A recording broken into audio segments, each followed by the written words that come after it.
The Rock MAAC Men's Coach of the Year. From Iona College, Kevin Willard. The third-year mentor for the Gales earns his first Rock Coach of the Year honor. He has turned around a program that just 4 seasons ago won only 2 games and guided his team to 21 wins so far this season. Using a unique blend of 12 players earning consistent minutes, Willard constructed the deepest bench in the league with a variety of weapons at his disposal. Led by second-team All-MAAC performer, sophomore point guard Scott Machado, the Gales earned wins over Providence, Creighton, and William & Mary outside the league, while posting a 12-6 mark inside the conference. The Rock MAAC Men's Coach of the Year. From Iona, Kevin Willard.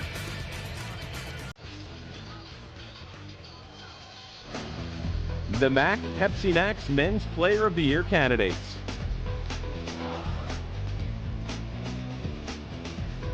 From Fairfield University, his 56.6 shooting percentage ranks second, while also shooting 66.4% from the charity stripe. He has 22 double-digit games, along with 5 double-doubles. From Siena, Alex Franklin.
In its road green uniforms as the heavy underdog and number 9 seed.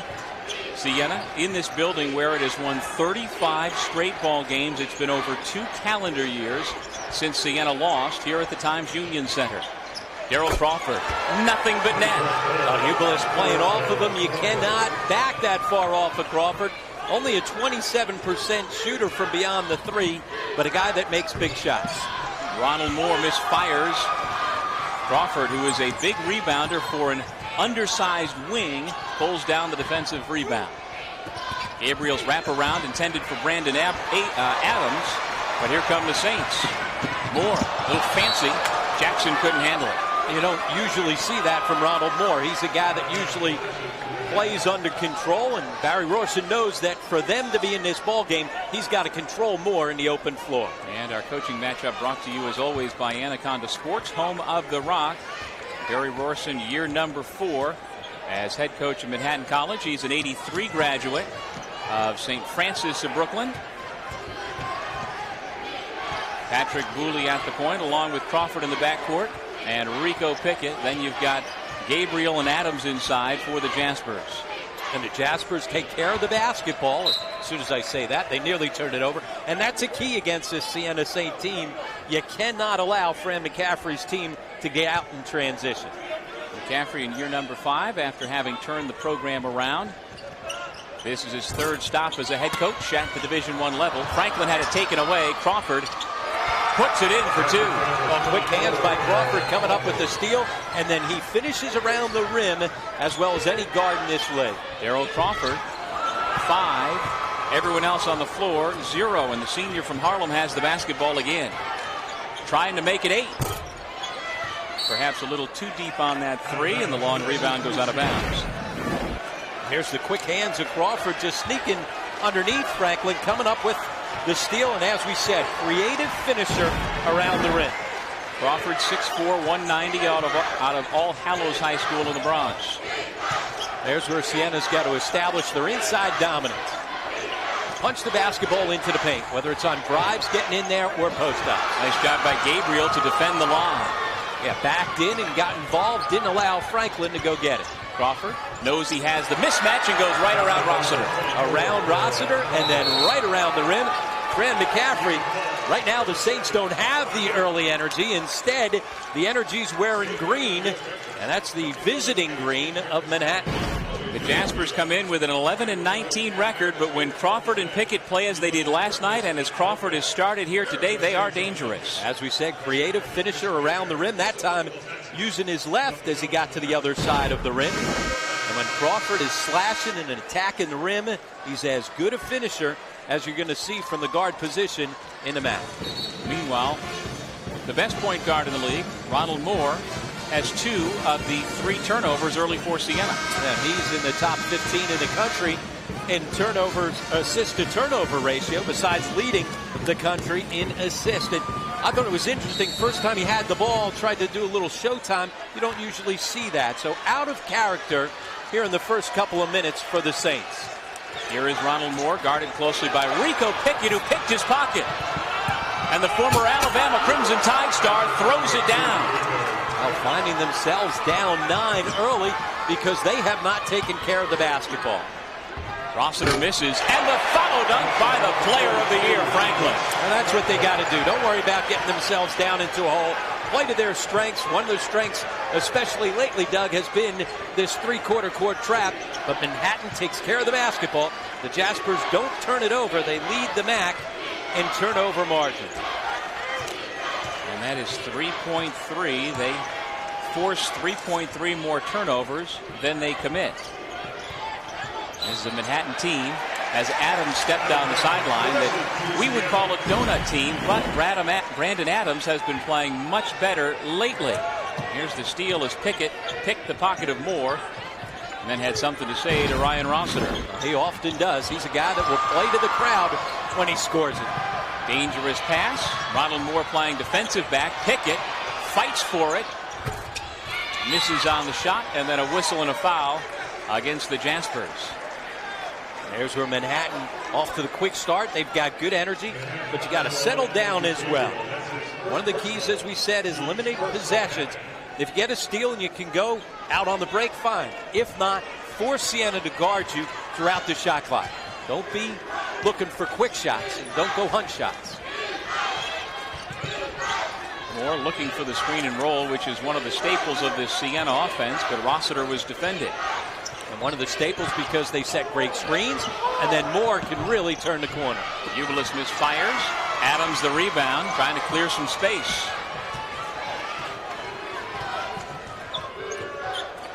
As mentioned, Brandon Adams is trying to finish his senior season with a flourish. He has been playing much better basketball lately. Well, the trap off the high ball screen forces another turnover. Not the start that Fran McCaffrey was looking for. Siena with just 2 points. A memorable 2 on the offensive rebound and tap dunk for the only 2 for the Saints.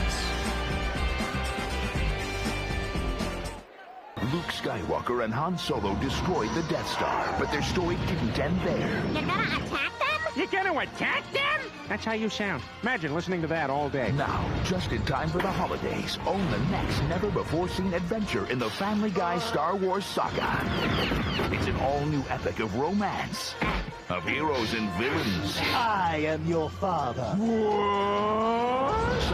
Something, Dark Side. Now available on Blu-ray and DVD. We're all looking forward to what our lives would be like after graduation. You have the world at your fingertips. We were best friends.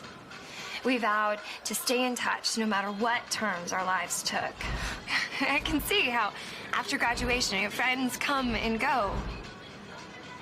But I didn't see that coming.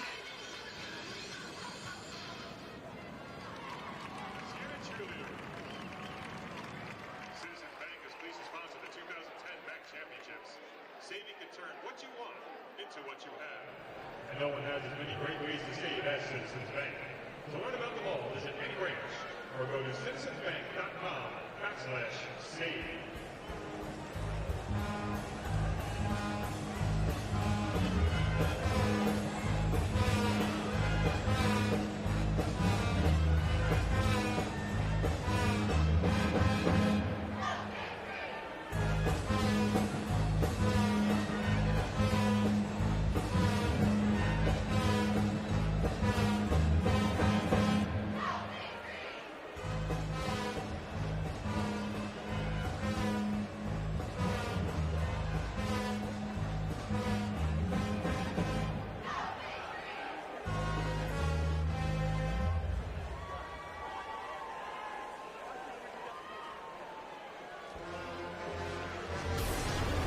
Back in Albany, and now let's introduce the third member of our broadcast team joining us this weekend here at the MAAC tournament, former Iona College assistant coach Vin Parisi. Vin? Thanks, Doug. Had a chance to catch up with the Manhattan coaches before the game tonight, and all they talked about was transition defense. But it's more than just sprinting back on defense. It's the choices they make on offense. Not sending as many guys to the offensive boards and not living and dying with the three-point shot. And so far tonight, it's worked. Back to you guys. Thank you, Vin. And Barry Rorson's gotten a lot from Daryl Crawford. 7 points, 5 rebounds already, 3 of 4 from the floor, hit a three-pointer. And Crawford has taken over today where Rico Pickett was dominating last night in a big win over Loyola to make it here to the quarterfinal round. But the Saints struggling offensively. That time they put it where they have the clear advantage, in the paint. Pound the basketball inside. You see the 4 turnovers, 3 of those by Ronald Moore. As we said, Moore not only leads the country in assists, but in the top 15 in the country in assist to turnover ratio. And 1 of 7. You don't see that from the Saints. They shoot it at over 46% on the season, best in the MAAC. That foul was on Andrew Gabriel, his second. And there is Ronald Moore, the man they call the maestro here, one of 11 finalists for the Bob Cousy Award. That goes annually to the best point guard in the country, and he leads the nation, as Rob mentioned earlier, at 7.7 assists per game, but an atypical start to this ball game for Moore. And here's the pressure defense. They do a good job of establishing traps. Ubilis at the point's got great size, but Pickett just runs by the trap. Well, Pickett has big-time quicks. I mean, he is an explosive player who can get around a trap that if you're defensively not in position right now, he can burn you. First foul against Siena, a team that does not get called for many fouls. Fewer than 14 per game. That was the first on Jackson. And Daryl Crawford quickly with 10 points. As you said, doing what Pickett did last night when he went crazy in that first half. And that was the thing, right after that ball game, talking to both Fran McCaffrey and Mitch Bonagora, the fine assistant for the Saints. The thing they said, what's scary is 2 guys can do that. Boy, was that prophetic, because it's the second guy, Crawford, that's doing it so far here in this first half.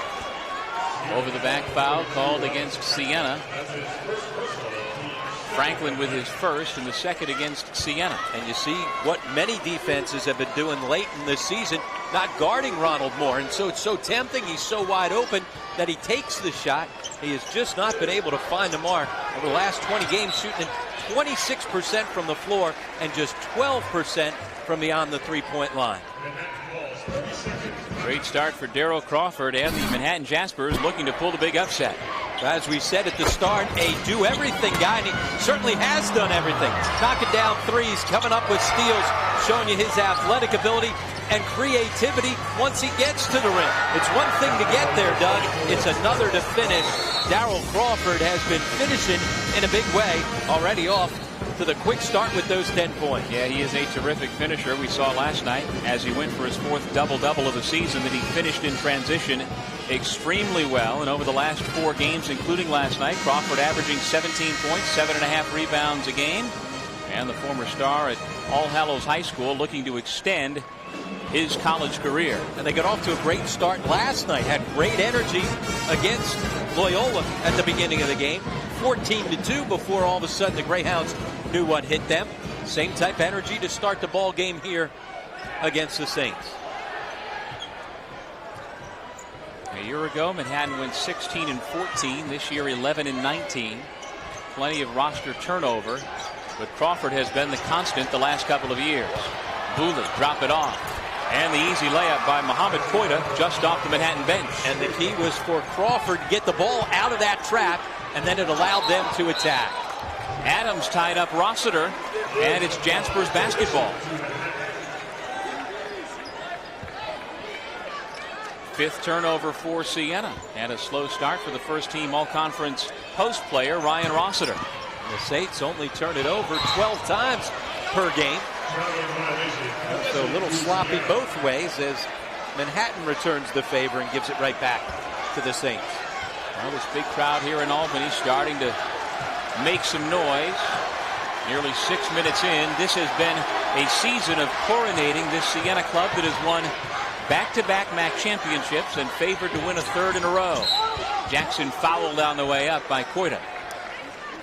And a lot of pressure on the Saints coming in, especially the way that things broke at the end of the season. You know, had they gone on the road and won at Butler, they'd feel much more comfortable about a potential at-large bid. But the loss on the road to Niagara and the loss on the road to Butler, all of a sudden everybody coming in with the mindset, you know what, we better win the MAAC tournament. That's a lot of pressure to put on a team that's as accomplished as much as the Saints have. Well, Fran McCaffrey said on Thursday that he does expect this team to be ready to go, and why wouldn't you? I mean, they've been through this before, and this core, this senior core, as freshmen, led Siena to the MAAC title game where they lost to Niagara, but played extremely well under those conditions. So he says they've never known anything but expecting to win, and for the most part, they've done that. That's one thing. Like, when you've met expectations time and time again, then all of a sudden you've got that terrific experience to fall back on. Siena 24-6 this year, 17-1 in the regular season in the MAAC. 4th straight year of winning 20 or more ball games for Fran McCaffrey. Jackson gets the contact. Rossiter after the loose ball, and we've got a foul called as he and Crawford tangle. It's Crawford who wound up on the floor, and he's the one who got whistled for the foul. Give Crawford credit. He is not afraid to get in there and mix it up with one of the best rebounders in the country. Now Crawford will stick his nose in, be physical. I mean, Rossiter leads the league and is 12th in the nation at 10.8 rebounds per game. The one thing you don't want to do if you're the Saints is get yourselves in a deep hole. Well, then all of a sudden You start getting anxious. The crowd gets anxious. That's why getting off to that early start with the early energy was a key. Well, that's gone now. Now you got to fight your way back in by being big. Take advantage of Rossiter and Franklin in the paint. Traveling violation called against Crawford. Manhattan scored the first 9 points of this ball game, and they have been really taking it to the top-seeded Siena Saints, who have yet to really get into any sort of flow. They haven't gotten good shots in the offensive end. And there you see 1 out of 10 from the floor. And 5 turnovers. This from one of the best offensive teams, not only in the MAAC, but one of the best offensive teams in the country. Ubelis probing, gets it back to Moore. Quick pass inside Rossiter, and again Adams ties him up for the second time. Oh, Brandon Adams coming to play. Talk about being big. They're not able to be big because Brandon Adams has been there to match them with his size. It's a great pass right here by Moore as Rossiter just ducks inside. But Brandon Adams holding his own, didn't leave his feet, able to force a jump ball. Last night, Adams 14 points, 5 rebounds, 2 blocks in the win over Loyola. And he's off to a good physical start here again today. And Ronald Moore just cannot buy one. Doesn't matter if it's from the perimeter or the paint. Antoine Pearson going coast to coast, and Pickett with 2 and plenty to say to the Siena bench. And he's got to be careful with that. He's a guy that plays with a lot of emotion, but the last thing you want to do is get the opponent riled up. Franklin trying to go up in traffic. Siena will keep the ball.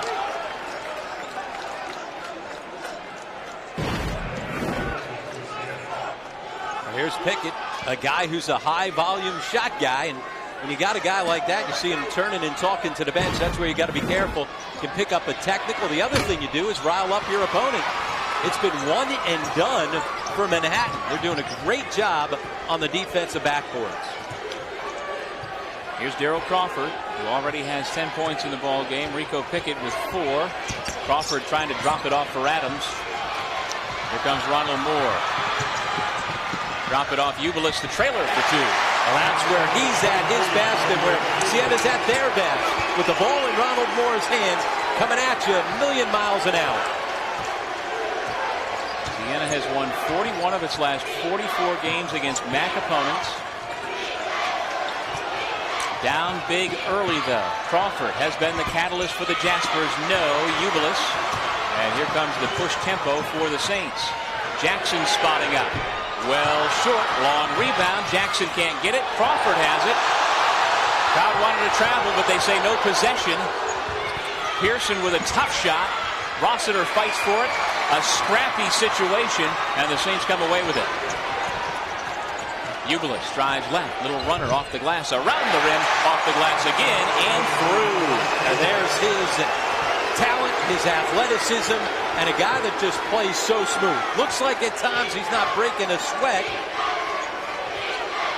but that's just because he's so talented, not because he's not playing hard. And Fran McCaffrey said that's one of the great misconceptions. He says he's been one of the hard workers he's had over the 4 years at Siena. 11:05 remaining first half. Tough pass to handle. Koita couldn't do it, and the Saints get the ball back.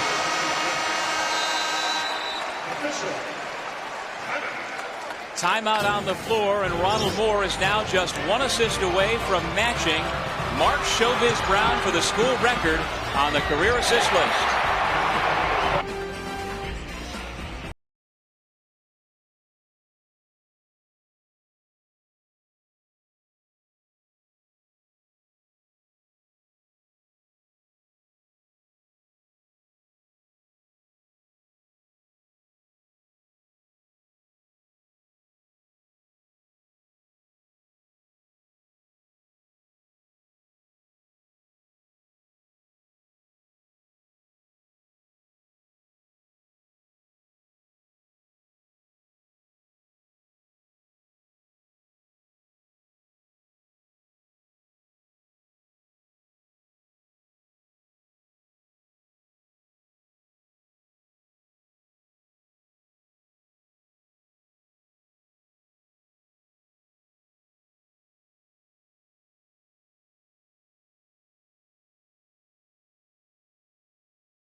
All right, let's send it over to Vin, who was listening inside the Siena huddle during that last timeout. Vin? Thanks, Doug. Fran McCaffrey was talking about both ends of the floor with the Saints. Offensively, he urged them to keep pushing the basketball. Don't stop fast breaking. But when you get in the half court, drive the ball aggressive. He thinks that Manhattan cannot guard them on the perimeter and they will just foul. Conversely, on the other side of the court, defensively, as good as Darryl Crawford is playing, Fran is really paranoid about Rico Pickett getting off here in the first half and extending this lead. Back to you guys. Thank you, Vin. The Jaspers with the ball, and that is Pickett with it. Manhattan scored the first 9 points. Darryl Crawford, the difference so far, he's got 10. And out of the zone, you got to make sure that you find Pickett. Can't lose track of him. Adams. Booley back out front. Pickett working on Downey. Tough shot. Rossiter clears. And that's what you got to do. You got to force him into tough shots. One thing about Pickett, he's going to get shots up. Adams with the foul, and Franklin with a chance for 3. And one of the things that makes him so good is right there. How many times do you see Alex Franklin have a chance at the old-fashioned three-point play because he's able to score through contact? So many bigs right here, they don't power it up and get it on the glass to finish it. He does that, and then you got an opportunity to go get more at the line. That's a great teaching point for young big guys. Don't worry about getting fouled. Still score the basketball and go get the extra point from the line.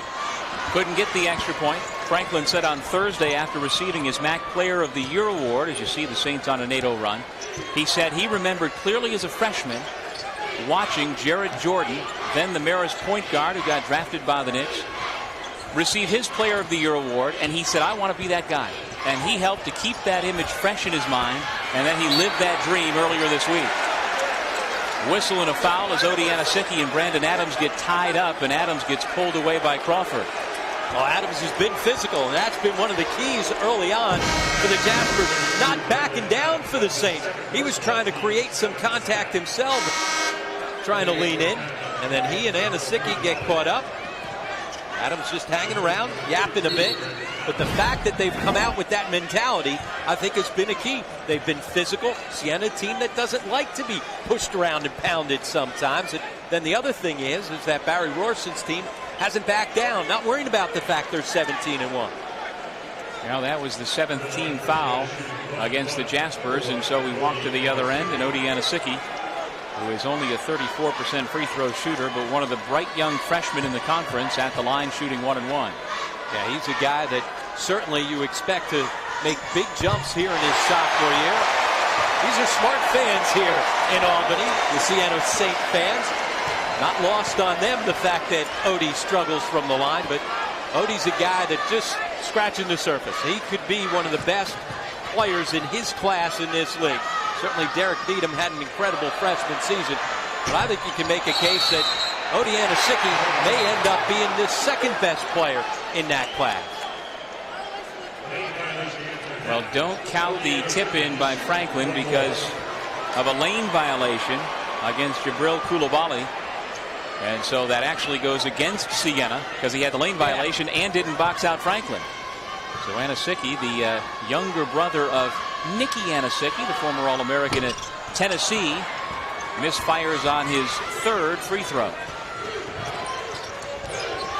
Manhattan's lead was once 9. It's down to 3. 9:15 remaining first half. You get the sense that Siena has settled in. Here's where now Manhattan's got to settle in. Had the great energy early. Now you got to be able to execute.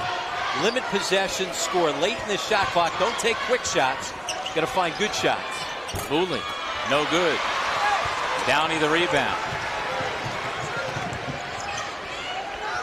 Downey spotting up. Long rebound, Franklin. And a foul that, if it goes against Crawford, that would be number 2. So now you've got a big decision as far as I'm concerned. If you're Barry Rorson, Crawford is the guy who's gotten you this lead, and now with 2 fouls and 8:47 on the clock in the first, looks like he's going to take him out without any question. Well, I would take him out. Right now he's trying to plead his case. The problem is he's a little too fired up. You saw after he got the call, he came walking all the way over in front of us here right now. He's a senior. Just sit him down for a second. You got a media timeout coming inside of 47 seconds of play here, and then get him back in the game. But right now, you got to be careful because he's just a little too jacked up. And it appears that Coach Rorson will leave his senior guard on the floor in spite of this reaction after having picked up his second foul. And this is why I'm saying I'd take him out for a second, just to calm him down so that you don't pick up an aggressive foul to pick up your third foul. He can play with 2 fouls, but just get him settled down a bit. Alex Franklin, the player of the year in the conference, now with 10 points, and Siena's back within 1. Well, there's a perfect trapping situation. Pearson put Booley in a tough spot. Here is Booley from 21. It's good. Now, Booley, a guy that can keep you honest from beyond the 3 at 33% on the season. Had a big 3 as Loyola was making a comeback last night. Siena turnover. Here is Crawford. Darrell Crawford stepped on the baseline. Well, Manhattan's ability to change up defenses, as we said, started the game in the man-to-man, had the good energy. Last couple of possessions in the zone. They forced a turnover last time. Manhattan, after the hot start early on, has gone just 2 of 8. But part of those 6 of 9, Doug, were layups out in transition. Crawford attacking the rim. Since then, Siena's taken care of the basketball. A lot harder to score against their set defense than it is in transition. And Crawford has been replaced in the Manhattan lineup by Pickett. Just under 8 minutes remaining first half. Downey gives to Moore. Nobody defends the point guard. He finds Owen Wignut, who hits from the corner. And that's why you got to utilize the bounce against the zone. You can't just throw the ball around the perimeter. You drive into gaps, you collapse the zone, and then when you kick it out, Wignut's got time to spot up and tee it up. His 11th 3 on the season. Pickett working on the baseline. Kick it down. Booley trying for his second straight tray, and he's got it. And that's where Pickett is a good player. When he doesn't force shots and shares the basketball like that, his team is so much better. Downey, considered to be the strongest player on the Siena team, muscles in too. And that's why it's so important that they got Downey back after that injury with the broken foot when he was out for such an extended period of time. Sweet move with the left hand by the senior Antoine Pearson. Well, Manhattan showing you that they're just not a 2-man gang. Other guys have contributed. Franklin bulling his way through Coulibaly for the 2. A great description right there, because that's exactly what he did. Using his strength, just going right chest to chest. Well, we've talked about that Ryan Thompson in the first game had something to prove. Edwin Ubelis in this game has something to prove in terms of perceived snubs. Well, Alex Franklin, as the player of the year, coming out to prove that he deserved to be the player of the year. Franklin with 12 points, and he's got Siena back within 2. Pickett guarded by Moore. Step back shot, and it's good. That's a 2-point shot for the transfer from Alabama. That's the thing, that you do your job defensively, but he can throw in bad, off-balance, guarded shots. That's the X factor. Wignut misfires. And they say Coulibaly was the last to touch, so Siena will have it when we come back. The 2010 MAAC Player of the Year, Alex Franklin, a senior out of Reading, Pennsylvania, trying to lead the Saints to the MAAC semis. I never dreamed what it would feel like to lose my only child until that day. I watched her flying towards the windshield and I closed my eyes. I just couldn't watch my own daughter die in front of me. But what I didn't see was a seatbelt, pulling her back into place and saving her life, giving my daughter the chance to pursue her dreams. I've never been so grateful. You've been given the gift of life, so why take a chance on losing it? Get it together. Buckle up. In the most uncertain times, there are some things we know for sure. There will still be weddings, still be babies, and still be bright futures. That's why New York Life has been helping families plan for the expected and unexpected for 164 years. Backed by the highest ratings for financial strength, we're safe and secure, so you can be too. Give your family the gift of a secure financial future. New York Life, the company you keep.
Back at the Times Union Center in Albany, Doug Sherman, Rob Kennedy, and Vin Parisi in our second men's quarterfinal, which has the Jaspers on top of the Saints by 4.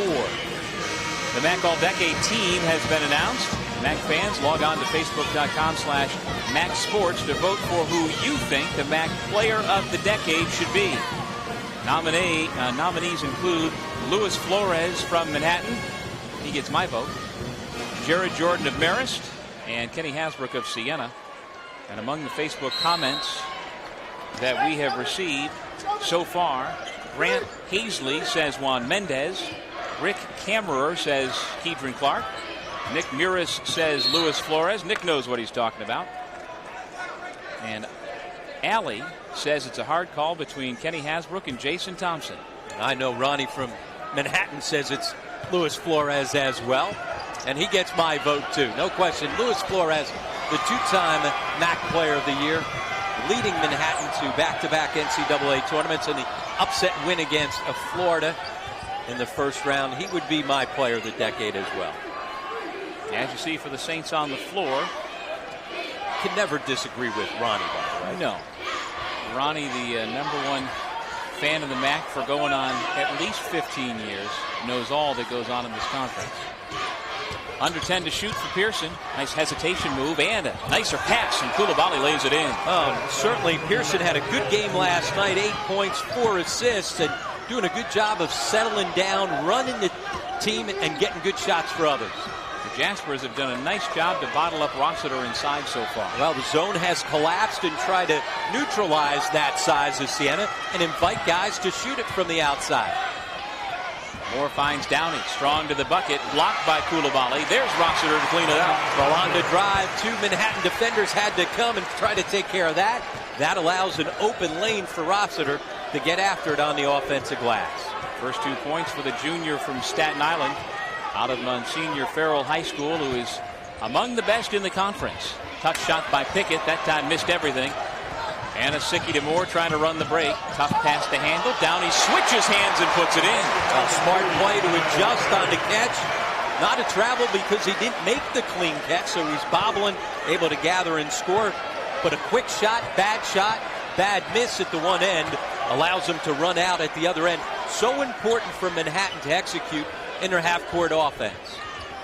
Pickett contested mid-range shot. He knocks that one down. Now that's the thing. He makes guarded shots, and every once in a while you do your job defensively, and it just doesn't matter because he can really score it. Anasicki does a nice job with the ball fake to free himself of Booley, but he had it knocked out of bounds. It'll be Siena basketball.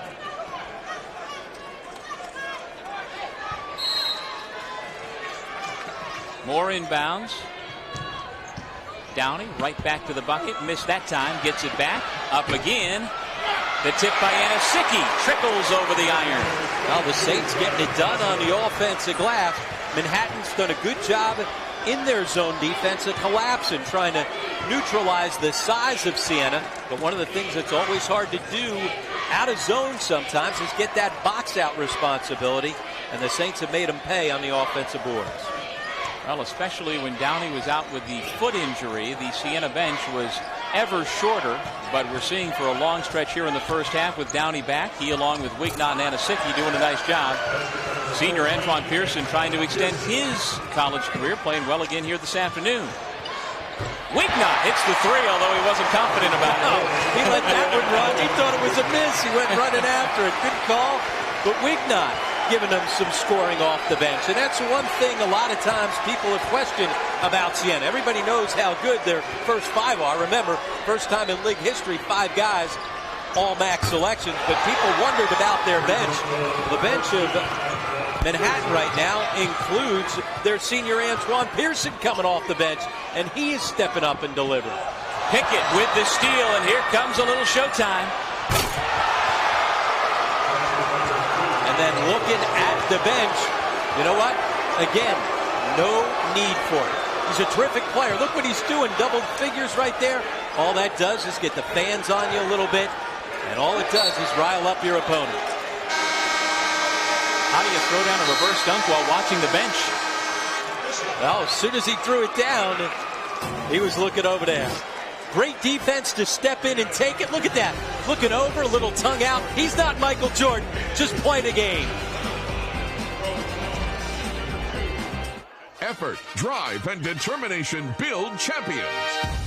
Be there March 19th and 21st at the HSBC Arena in Buffalo, New York for the 2010 NCAA Division I Men's Basketball First-Second Rounds, co-hosted by the Metro Atlantic Athletic Conference, Canisius College, and Niagara University. For tickets, log on to ncaa.com/MBB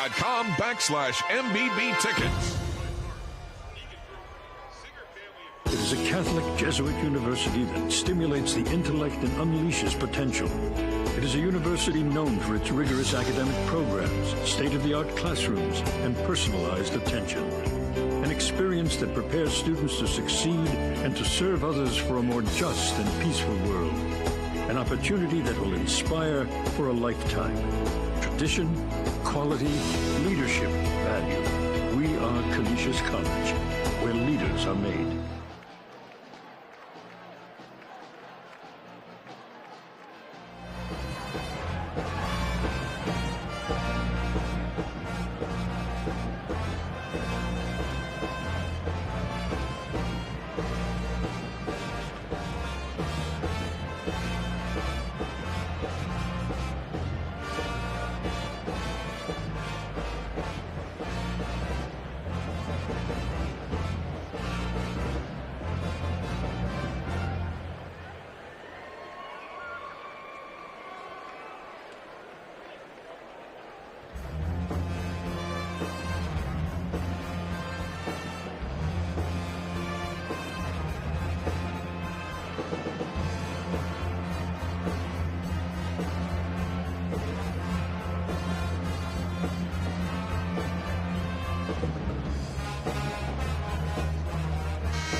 Top-seeded Siena Saints down by 6 in our second men's quarterfinal here in Albany late in the first half.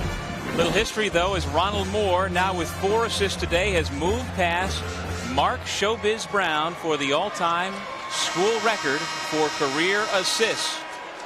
Congratulations to the man they call the Maestro, one of the 11 finalists for the Bob Cousy Award.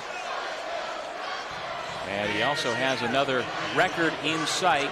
Former Marist Red Fox point guard Jared Jordan holds the all-time MAAC record, and he's within 14 of Jordan. So that could fall. Not a foregone conclusion by any means, but certainly could fall here this weekend. Nearly had another assist on a set play coming out of the timeout. The offensive backboards have been able to keep the Saints hanging around. Smart play by Pearson. Go probe, see if you got anything. If not, back it out. Remember, Manhattan's done all this with Darryl Crawford on the bench here for a while now with those 2 fouls. We have seen Pearson play big during his 4 years. And you know, the last time Manhattan beat Siena was 6 games ago. After 5 straight Siena wins, you go back, and Pearson was the catalyst a couple of years ago, scoring 20 points and knocking down 3-point shots. And he continues to be very proactive on both ends since coming off the bench for Barry Rorson. Ryan Rossiter coming over the back on that rebounding attempt. He picks up his second foul, and so he'll take a seat for the rest of this first half. Well, Uvalis and Rossiter have been held pretty well in check so far by this Manhattan defense. Franklin is about the only Siena player to really get it going. 3 by Booley. Booley with a mismatch out on the perimeter and took full advantage of it. He's got 9 points on 3 made threes, and once again the crowd here in Albany back in its seat. Franklin has it knocked out of bounds. Siena will keep it. And lucky to keep it there. Franklin out of control going against the 2-3 zone. You got to have some patience, work the basketball around, and then go try to drive it into the paint or throw it inside.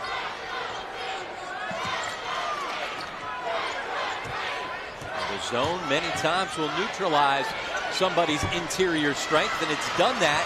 To get them out of the zone, you got to find some guys to make some shots to bust the zone. Another tough shot by Pickett, that one well short. Moore goes right past him. Jackson is yet to find the range. One of the best 3-point shooters in the conference. Pass a little low for Franklin to handle, and then the foul is called. Oh, he's got such great hands, such strong hands. Anytime the ball's around him, he comes up with it. Well, if you're between the ages of 5 and 12, make sure to sign up for the MAAC Dance Clinic Sunday, March 7th. That's tomorrow from 11 a.m. to noon here at the TU Center. Participants in the clinic will perform during halftime of the Women's Championship game tomorrow. If you'd like to register or you need more information, just go to our website for the conference, maacsports.com. Franklin now with 13 points to lead all scorers. Kyle Griffin checking in, replacing Jackson. And Griffin, one of those guys that can make shots over top of the zone defense. Had a career high 12 against Manhattan in one of their regular season meetings when he knocked down 4 threes to get to those 12.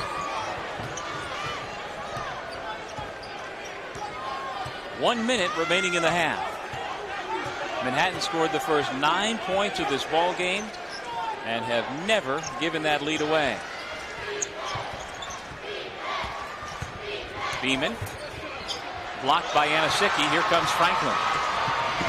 Alex Franklin to the rim, and he'll shoot 2.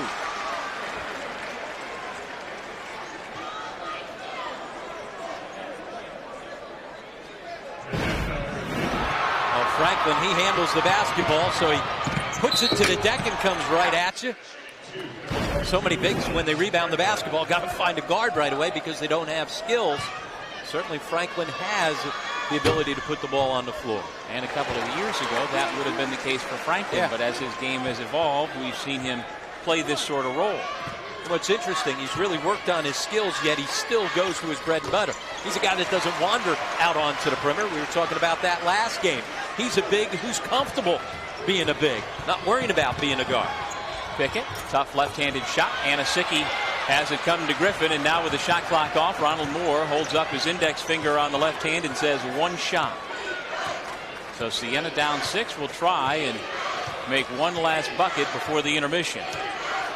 And out of the zone, you got to make sure that you don't lose track of Edwin Ugalis roaming on the perimeter, as well as Kyle Griffin, the 2 best three-point shooters on the floor for the Saints.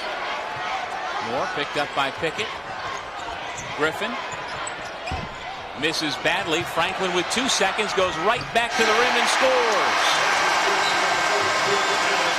Count the basket. And the MAAC Player of the Year taking the top-seeded Saints on his shoulders with 17 points in the first half. Oh, and a lot of those on second-chance opportunities. The Saints uncharacteristically, right from the start, sluggish offensively, but good energy from Franklin getting those extra opportunities. Offensive rebound, good finish with the left hand. Again, he's worked on his overall game, different skills. That's just energy and effort right there from the MAAC Player of the Year. 13 offensive rebounds for the Saints, and the 13th allows Franklin to pull the Saints back within 4 as we head to break. Back with our halftime report right after this.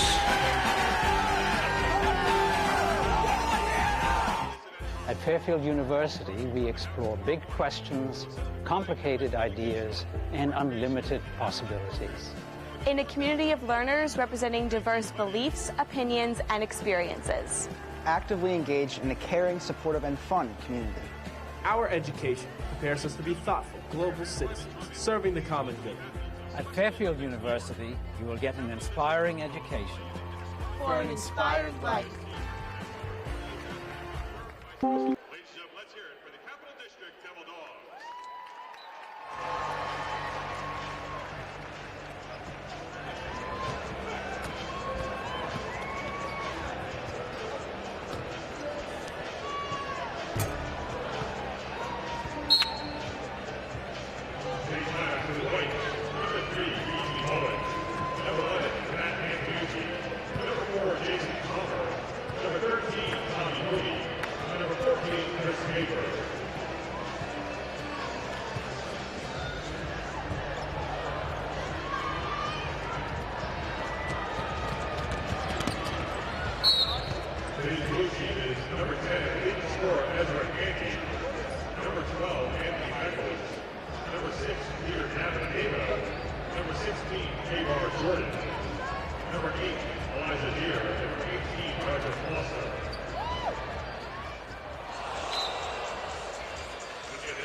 Welcome back to the Citizens Bank MAAC Basketball Championships presented by Pepsi Max. And at the half, we have an upset brewing. 9th seeded Manhattan leading number 1 seed Siena by 4.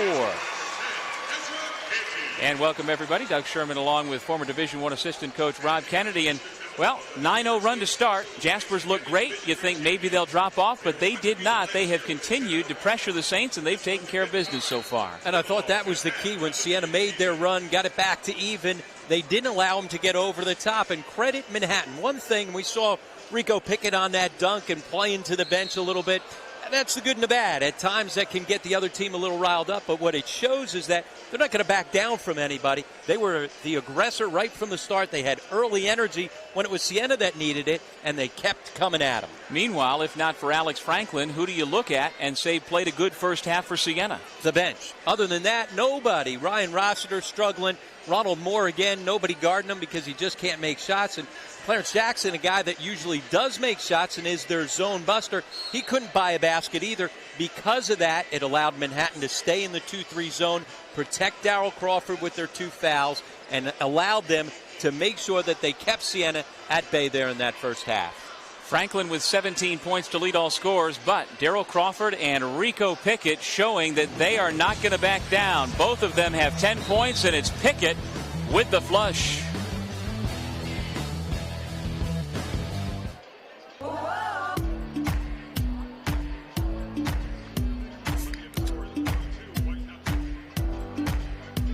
One tribe, y'all.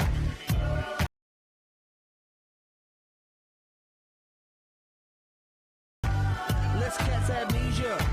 Let's catch amnesia. Forget about all that evil. What do you care about? Introducing the Pepsi Refresh Project. We're giving away millions for ideas that move the world forward. Every Pepsi refreshes the world. I would describe Loyola as a college full of opportunities. It was the right size, the Jesuit values, the campus, but close to a city. I wanted a liberal arts education, something that would be more in the tradition of educating the whole person. We educate our students to serve the world, to be men and women for others, to think beyond just their own needs, their own desires, and to do the greater good, to do something that makes a difference in the world.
Welcome back to Albany. Quarterfinal action. Manhattan leads Siena 40-36. It's time to check out the candidates for the MAAC Men's Player of the Year. The MAAC Men's Rookie of the Year. From Fairfield University, Derek Needham. The 5'11 freshman guard from Dolton, Illinois, had a remarkable impact in his rookie season while earning 10 MAAC Rookie of the Week awards. He led all freshmen and ranked 5th on the MAAC scoring chart with 15.9 points per game. He also was 3rd in assists, 3rd in steals, 11th in field goal percentage, and 11th in free throw percentage. Needham posted double digits in 28 of 29 games and had 2 double-doubles. The MAAC Men's Rookie of the Year, Derek Needham, Fairfield. The MAAC Men's 6th Player of the Year, from Fairfield University, Mike Ivanovich. A 6'8 senior from Storrs, Connecticut, Ivanovich is 2nd in the MAAC in three-point average, shooting 52% from the arc, while he also ranked 6th in the league, connecting on 2.1 three-pointers per game. He has appeared in all 29 of the Stags games so far this season, averaging 19 minutes per outing. His 7.1 points per game is the 4th highest scoring average on the Fairfield team. The MAAC Men's 6th Player of the Year, Mike Ivanovich, Fairfield.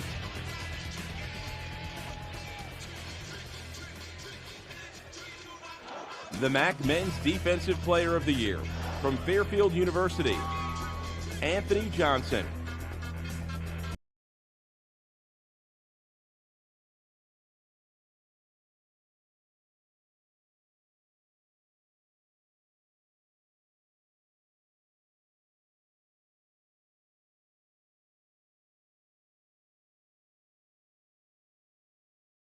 .7 points per game average, ranked 3rd in the MAAC. The MAAC Men's Defensive Player of the Year, Anthony Johnson, Fairfield.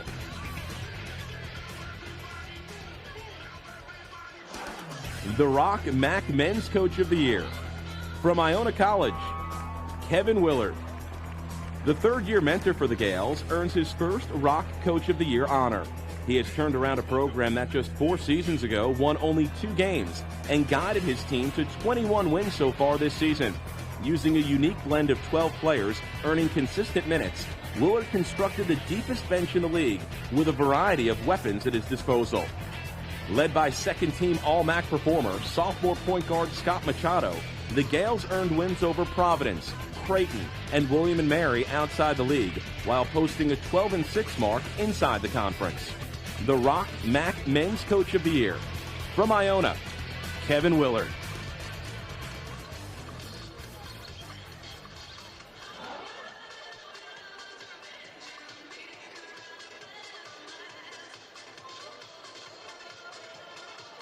We're all looking forward to what our lives would be like after graduation. You have the world at your fingertips. We were best friends. We vowed to stay in touch no matter what turns our lives took. I can see how after graduation your friends come and go. But I didn't see that coming.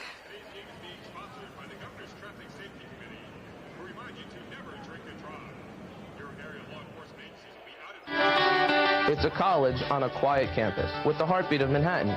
It's something new. It's something old. You smell pastrami and you smell roses. It's got everything you could possibly want. Even if you're not sure what you want. It's the best of all worlds. Manhattan College. A world-class faculty and student body, minutes from the center of everything. So come, be a part of it. Manhattan College, the best of all worlds. Get the whole story. See the videos at choosemvp.com. That's choosemvp.com.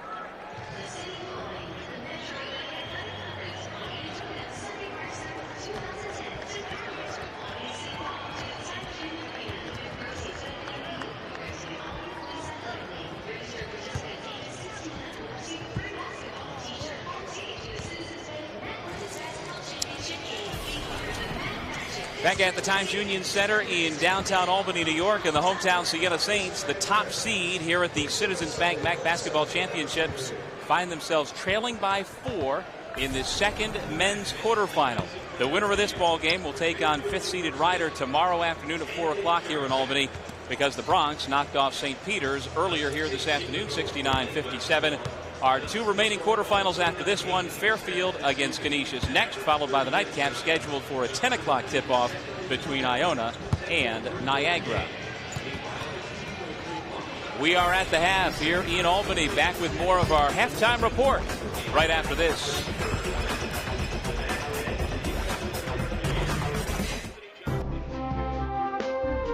recognized among an elite group of colleges that promote leadership and character development, and with a national reputation for excellence in the use of technology in the classroom, Marist College produces graduates who are ethically aware, culturally connected, and technologically prepared for immediate and long-term success in the rapidly changing environment of the 21st century.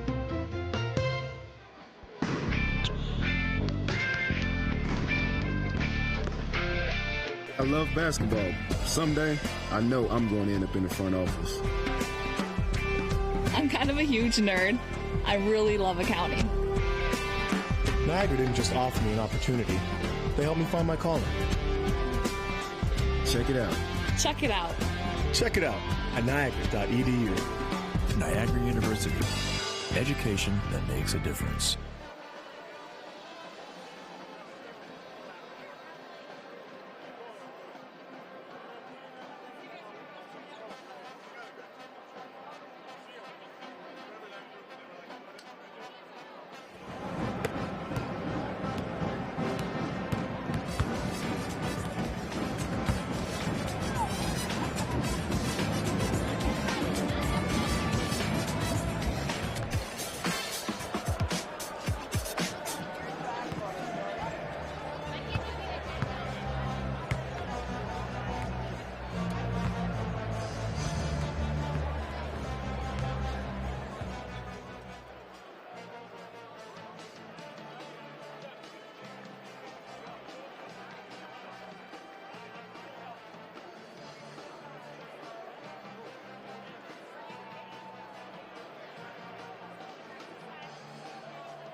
Welcome back to the Citizens Bank MAAC Basketball Championships presented by Pepsi Max.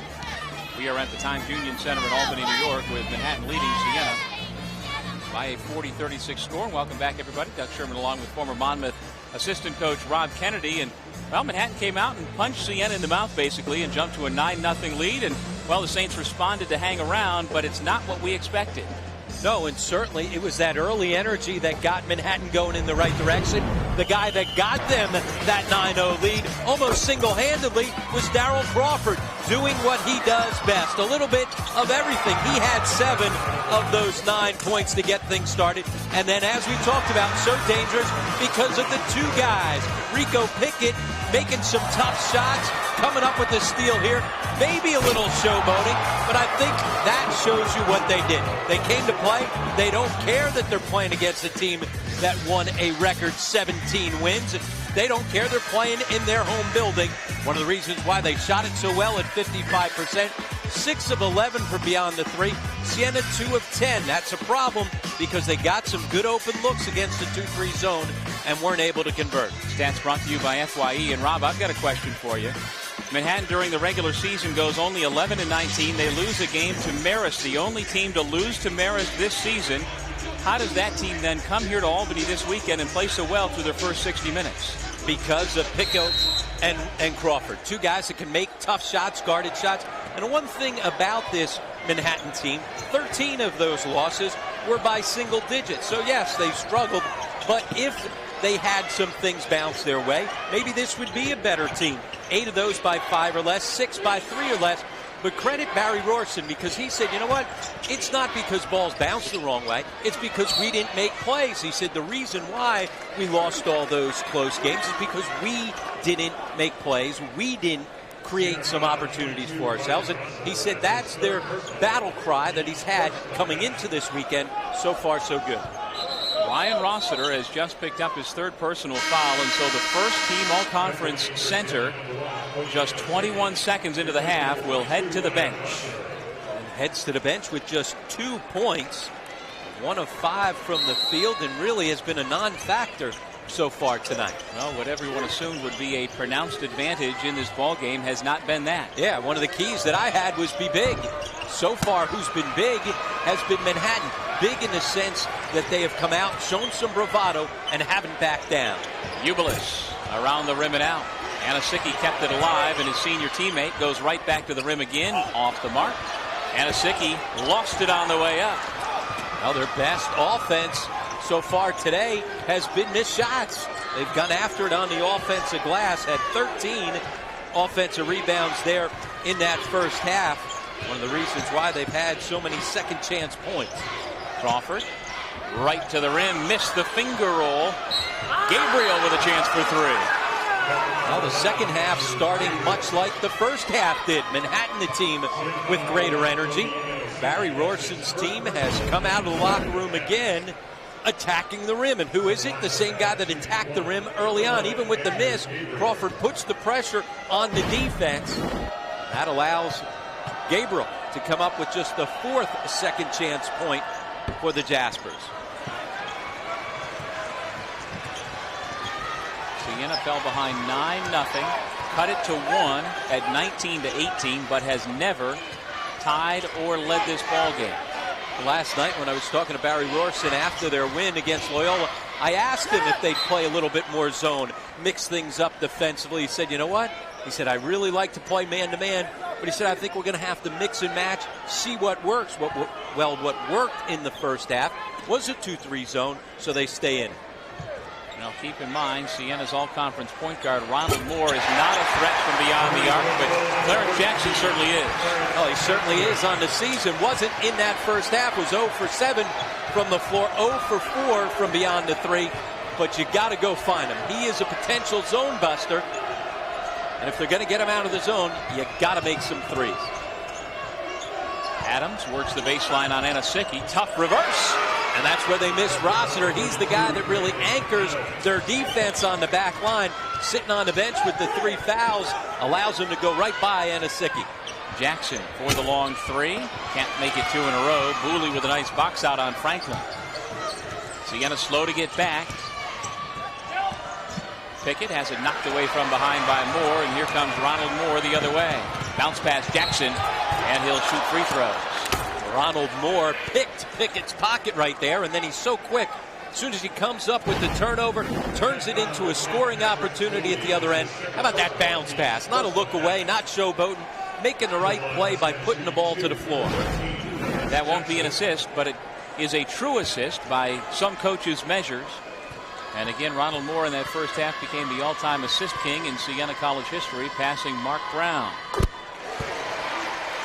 We're here at the Times Union Center in Albany, New York, the capital of the Empire State, for quarterfinal Saturday of the Metro Atlantic Athletic Conference Championships. Doug Sherman, Rob Kennedy, and Vin Parisi bringing you the action this afternoon and this evening with 2 more quarterfinals to follow.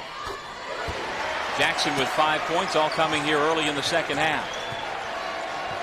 Siena trying to extend the floor, this time not in the trapping defense, just man-to-man.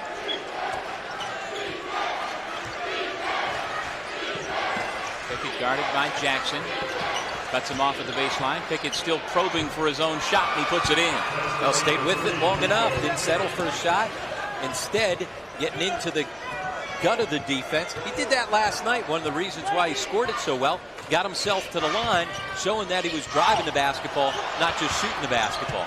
Ubilis on the finger roll. Now there's his length again, his ability to slide by guys and make it look easy. 6 for the senior, who is from Brooklyn but grew up and played his high school ball just down the New York State Thruway in Poughkeepsie. Crawford stripped by Franklin. Crawford gets it back, blocked by Moore, and there's Franklin with it for the Saints, going behind his back. This is the power forward for the Saints. He's been watching Ronald Moore long enough. He looked like Ronald Moore. Jackson can't follow Ubilis's finger roll with one of his own, and Anasicki comes down holding his forehead, and he is still on the floor. Darryl Crawford coming over, and John, he's got to be careful there. That goes back to Pickett sticking out his tongue and yapping at guys while he's scoring. Crawford came on over. I'll tell you what, that's a situation where he could very well have gotten teed up because he was coming over and jawing against guys. It's one thing to come here, show some bravado, show that you're not going to back down. It's another thing to get chippy and out of control. We take another look as Jackson tried to score on the drive. Anasicki goes down, after having collided with Jackson. Jackson took his own man out. See right there as he rolls, you see that so many times in football with the lineman getting clipped from behind. But the back end of that was Crawford coming back and getting involved with the play after it was already over. And that's where you got to be smart. You got to use your head. Too important. Once again, that left knee is why Anasicki was holding his forehead. And now he is back up on his feet and walking back towards the Siena bench under his own power, which is a terrific sign. And you see Moore was the guy that really initiated it there with Crawford. Crawford taking a swap at him. You got to be careful again. Guys are too important to their teams to get involved with that type of stuff. And Anasicki will head right back to the Siena locker room. At the same time, the three officials have called the two head coaches together at center court to discuss the situation. See, Crawford's going to step over top as he kind of gets tangled up. Doesn't step on. Now you see right there, Anasicki dragging the foot. That's unnecessary. And that's where then Ronald Moore comes in, bumps him, and then there's the swipe. Again, this is what Manhattan's done from the start of the game. They've kind of come out saying, look, we're not going to back down from anybody. That bravado has allowed them to get themselves a lead and show that they're not going to back down. But it's a double-edged sword. You're right on the line at times. Yep. That bravado can also get you in trouble. And as I saw that replay the last time, it looked like Franklin gave the first little shove to Crawford. Yep. Crawford then gave a little shove and a little extra toe drag over the fallen player, to which Moore then reacted to with a little shove, and none of the one acts were objectionable enough for a technical, but the sum total of them is a recipe for potential disaster. And Joe DeMeo doing a good job, as well as Bob Adams, rest of the officials getting together and just saying, you know what, cut it out. Like, let's not have any more of that going on. We've got a terrific ball game. Don't allow it to become chippy. Wignott and the Siena bench helping keep the Saints in the ball game, and it's back to a 1-point game. And Wignott giving him a lift off the bench. He now has 8, and now the crowd's right back into it. Crawford, they didn't like how he got involved with that, so as soon as he touched it, the booze came. Gabriel missed the layup. Siena basketball. And that's where you got to convert. The easiest way to quiet the crowd down, score the basketball. No need to talk to get yourself in that point. Just execute. Can't get an easier shot than that.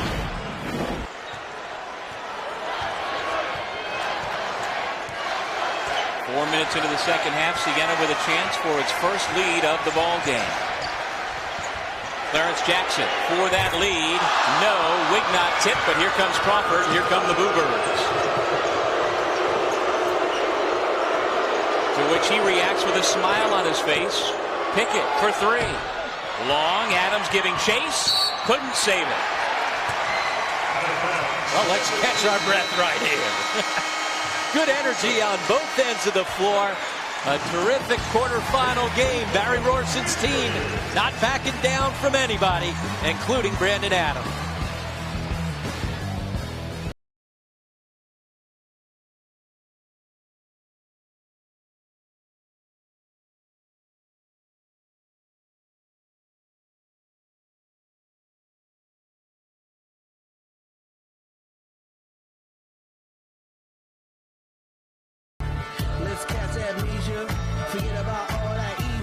What do you care about? Introducing the Pepsi Refresh Project. We're giving away millions for ideas that move the world forward. Every Pepsi refreshes the world.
number 9 seed looking to upset and take down the 2-time defending champion Siena Saints. We have ourselves a ball game, but the Saints have yet to lead, down 46-45. Welcome back, everybody. Doug Sherman along with the Rally Nuns here at the Times Union Center. They are used, Siena's a good Catholic school. They use the Rally Nuns as part of their marketing approach. I'm not kidding you. Well, there's some Saints. We've had some sinners as guys have gotten into it a little bit on the floor. 15:28 remaining in the second half. Jackson again for the lead, and he's got it. Well, that's their first lead. Clarence Jackson, as we said, he's got the ability to be the zone buster. Wasn't in the first half. Trying to switch that around here in the second half. 48-46. Siena trailed by as many as 12 at 16-4. And here's where Pickett can't lose his mind. Can't just go one-on-one. Can't be yapping the whole time. Got to settle down and play. Ronald Moore, this is one of those easy assists. He's got some tough ones many a time. That time just reversing the basketball against his own. Sometimes that's how easy it is. If you make outside shots, your zone offense looks good. 5 assists for Ronald Moore, and just like that, the Jaspers get it right back. And you can't lose him on the baseline out of bounds.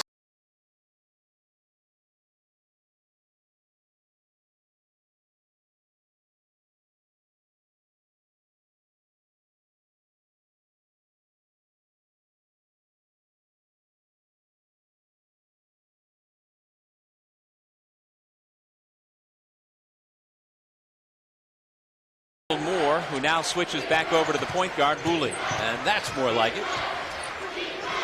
Now Adams guarded by Wignott with 15 to shoot.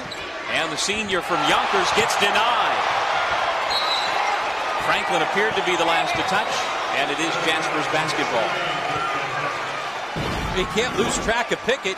I mean, come on, in every scouting report, that's just a mental breakdown as Edwin Ubelis somehow got sucked in. They're in zone defense on the baseline out of bounds.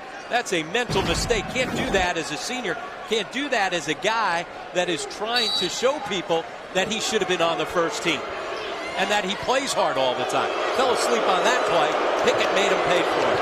The booze for the man with the basketball, Crawford, and with a shot clock at 2, Pickett's going to have to fire. Wignott able to track down the long rebound. And Owen Wignott giving him good, productive minutes off the bench, especially the way he finished up the regular season, struggling a bit coming down the stretch. Wignott is a sophomore along with Kyle Downey.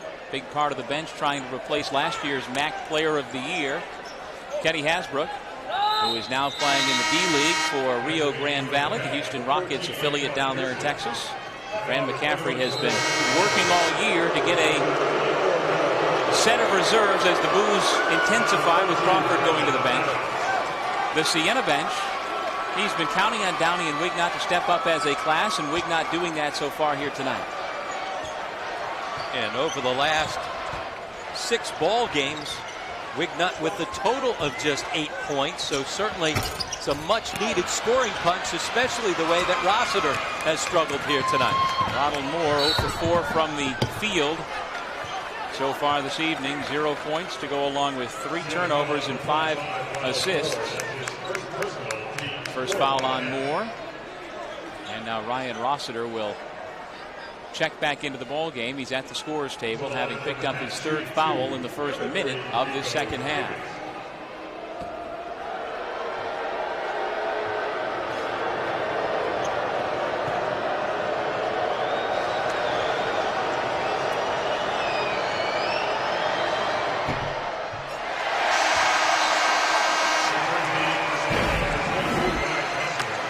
Here's that 3 where they lost track of him, and again he just continues to yap at guys, turning right around to Edwin Ubelis. Should have been Edwin Ubelis' coach yapping at Edwin, falling asleep on that play. Should have been Fran McCaffrey. And again, that's that fine line that Pickett's been walking all game. Show the bravado, don't back down, say, you know what, I don't care that you won 17 games, but then what you've got to do is convert. Can't miss 2 foul shots. Let your game do the talking for yourself. Jackson still trying to really heat up. Jackson misfires. Here's Franklin spinning into the paint with the left hand. He does that as well as anybody. Spinning, finishing with either hand around the rim. And if you're going to be a good interior scorer, especially an undersized scorer, you got to be able to finish with the right hand and the left hand. First 2 points here in the second half for the 6'5" senior out of Central Catholic High School in Reading, Pennsylvania.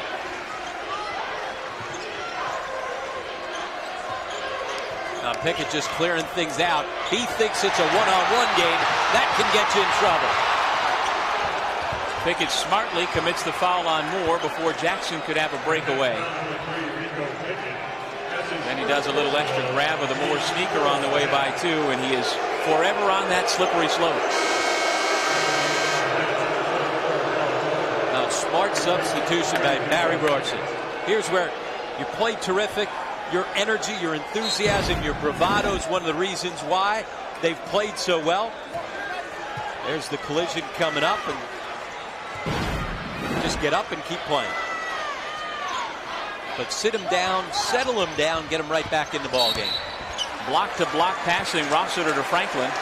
And now Franklin talking with Crawford. And smartly Rossiter tells his teammate, get away, just go to the line. You don't want to get baited into that. You want to just play with cool heads, and coming down the stretch, what you got to do is execute. There's just too much stuff going on after every play. Too much yapping. Alex Franklin saying, what are you talking about? But there's Rossiter coming in and saying, don't worry about asking him what he's talking about. Just back away and play. The foul was on Booley underneath. His third personal before Crawford was able to come up from behind and pin that shot. And one can imagine that Crawford said something to Franklin about, I'll block your shot. And the conference player of the year said, yeah, you know what? I was fouled first and I'm the player of the year. And I'm going to go make 2 foul shots, unlike Pickett at the other end, yapping and then missing 2 foul shots.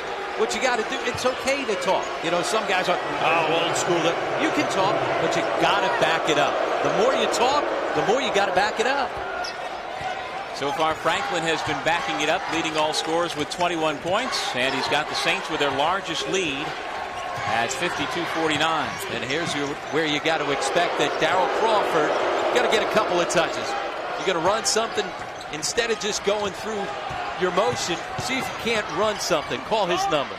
Koulibaly, no. Franklin after the rebound. He's got it. And in traffic, dribbles away and holds on. Tough bounce pass Rossiter, and he's fouled by Koulibaly. That's where, even though Pearson was able to get a good shot at the other end for Koulibaly, it's a good shot by the wrong guy. That's where you got to call a guy's number. Run a set play. Pickett's at the bench.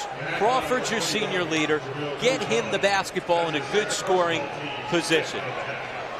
Not quite Speedo, the Speedo guy. They had that segment on College Game Day. But certainly entertaining as well with the big heads on the baseline. Pearson's got it for the Jaspers. Bounce it off again. Koulibaly. This time he will go to the line, where the Jaspers so far tonight 0 for 3. Siena 12 of 18 from the line. Well, that's what Siena does game in and game out. They get to the line. 2 things. They don't foul you, and it's a conscious effort. One thing about Fran McCaffrey, that's one of his styles of play. He believes in the mantra that fouling is not good defense for 2 reasons. A, he wants to keep his best players on the floor. He doesn't want them in foul trouble. He also wants to keep the opponent off the foul line. And then on the other side, they're old school. They throw it into the paint. And when you do that, you get yourself to the line. Koulibaly only 2 out of 9 from the free throw line this season. That's why he's so frustrated he missed this layup right there, because he knew that he's not a good foul shooter. 6'9" sophomore from Mali. Played his high school ball at Cardozo.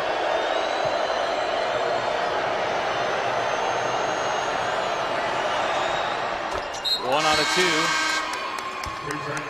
2. Gabriel comes back in, replacing Adams. And interesting that Barry Robertson, once again, keeping Pickett on the bench, brought him out to try and calm him down. You got to suspect that the media timeout at the next whistle that he'll be back in the ball game. Beeman has come back into the game for Manhattan, playing along the baseline on the 2-3 zone. And Siena's got to figure out ways to get the basketball into the paint against this zone. Can't just continue to settle for threes because they're not shooting it as well here today. Jackson, tough pass. And Franklin was the last to touch, so the Jaspers turn them over. Manhattan gets it back down 2 as Fran McCaffrey's top-seeded Saints are being pushed to the limit here in Albany.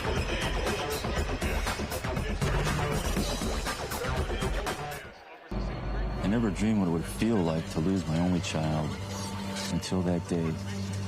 I watched her flying towards the windshield and I closed my eyes. I just couldn't watch my own daughter die in front of me.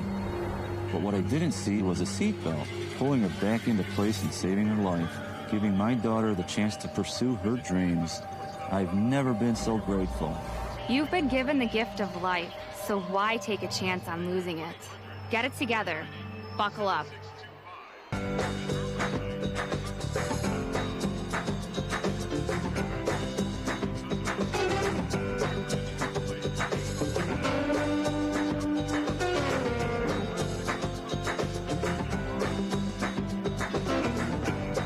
At St. Peter's College, success is a team effort. St. Peter's College, education one student at a time.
Another great crowd here at the Times Union Center in Albany for our second men's quarterfinal of the 2010 MAAC Basketball Championships. And if you'd like to get in on the excitement, still not too late to get your tickets for the Citizens Bank MAAC Championships now through Monday here at the TU Center. Get your tickets now by calling 1-800-30-EVENT or by logging on to timesunion.com. The Citizens Bank MAAC Basketball Championships, where magic happens. Here's where now Manhattan's got to settle down. They need some good offensive possessions. Siena extending back out in that three-quarter court trap, and then they fall back and go straight man-to-man. Pickett and Crawford, the dynamic duo in the backcourt for Manhattan. Every time Crawford touches the basketball here with the pro-Siena crowd, the Boo Birds come out because of some extracurriculars that occurred earlier in this half. Pick and roll, Gabriel. Nice job to shield off Franklin and draw the foul. Well, that's a better offensive set. They got out of motion, ran a set, and by doing that, you can kind of dictate where the basketball goes. On the screen, Gabriel a little late to slip it, but there's the difference. Alex Franklin finishes. Potential three-point play. Instead, Gabriel comes up short. Now he's got to earn both of those at the foul line. And another poor free throw shooter for the Jaspers among their big men. Gabriel only 51%. So you execute, you do everything perfect except finish through contact. And that's why your bigs, every day in practice, you got to be taking that bat, going at them. You got to learn how to finish despite contact, because when you don't, it's an empty trip. We've seen 2 empty trips.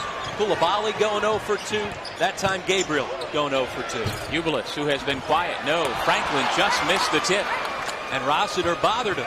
Rossiter banged into Franklin, and that's why he missed that follow.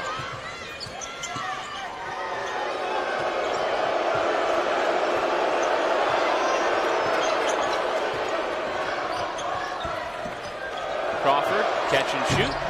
Rattles out. Here comes Ronald Moore. The Saints as the #1 seed here at the MAAC tournament, wearing their home whites here on their home floor where they've not lost in over 2 calendar years. Ronald Moore with his first field goal make of the night. That's got to be a sigh of relief for Ronald Moore and a sigh of relief for Saint fans. Again, people don't guard him. He's going to have open looks. Darrell Crawford got off to that great start in the first 5 minutes. Since then, he's been held in check. 0 for 4. He's got to find some better shots. Can't settle for the quick three like he did last possession. Kick ball on the pass. Pearson comes away holding his right hand. Adams back in for the Jaspers, replacing Koulibaly.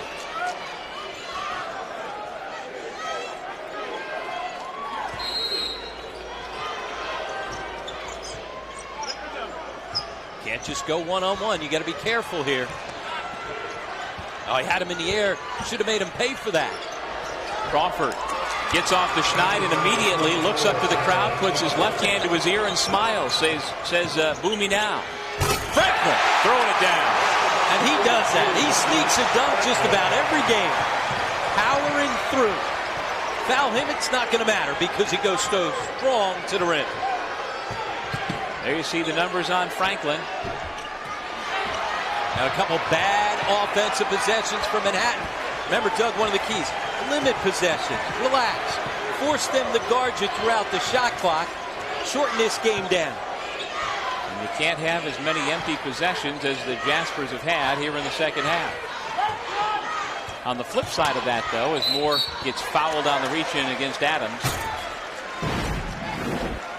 the Jaspers have a couple of players who thrive in this sort of environment. You saw Crawford. Now you see, worry about playing to the crowd. Ronald Moore, one thing that Siena does as well as anybody in the country, take the ball out of the net on makes and rush it up the floor. And so Barry Rorson knows that. You heard Vin talk about earlier how he just kept saying transition defense, transition defense. Well, you can't guard when your hands are behind your ears. That much I know. Yep, and we didn't see at the end of that, while he's still holding his ears, Franklin dunking on his head. Yeah. Then all of a sudden you got to get your hands up to guard for getting dunked on. Again, they've been on that fine line, that bravado to keep them in the ball game, but you can't just play to the crowd. You got to play the game. Moore and Downey playing a two-man game. The Rainbow 3-0, and Rossiter, who has been quiet due to foul trouble here tonight, pulls down a big offensive rebound. Wignot, who has been hot, into double figures. And again, Owen Wignot, last time he was in double figures, you got to go all the way back to November against Delaware. Struggling at times, but not so here today. The bench of Siena, despite the fact the slow start from a number of their starters, the bench has been here all game long, including Owen Wignot, giving them some huge threes to stretch out the lead to 7.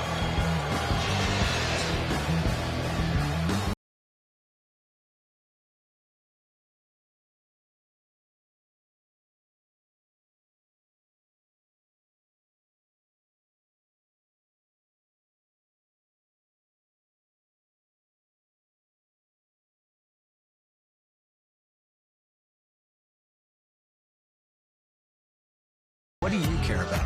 Introducing the Pepsi Refresh Project. We're giving away millions for ideas that move the world forward. Every Pepsi refreshes the world.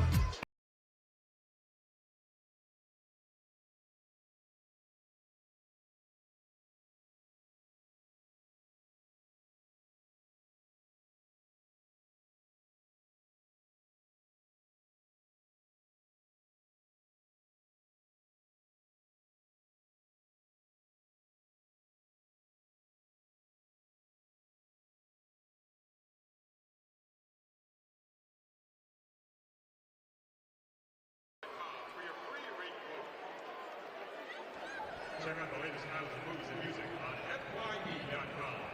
FYE for your entertainment, music, movies, games, and more. Use Price Chopper's Fuel Advantage program to get 10 cents off a gallon gas for every $50 you spend. There are no limits to the discounts you can earn, so it really makes sense to do all your shopping at Price Chopper. Save on food and fuel at Price Chopper. Why shop anywhere else?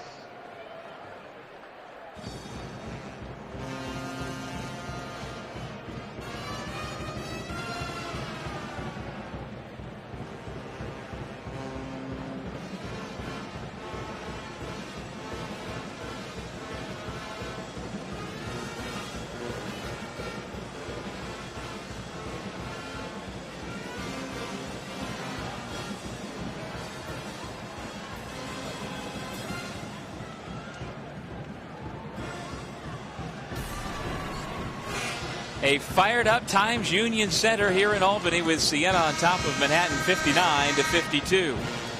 And the reason it's fired up as much as anything, not only the play of Daryl Crawford, but the playing up to the crowd of Daryl Crawford. And here, once again, when you've got your hands at your ear, you can't get your hands in a passing lane as the Saints just run it up. Doug, I said to you before, I'm not one of those guys that's old school and, guys throwing at pitchers and, oh, my goodness, that's the way things. No, you can yap and talk. The only thing I say is your play's got to match it.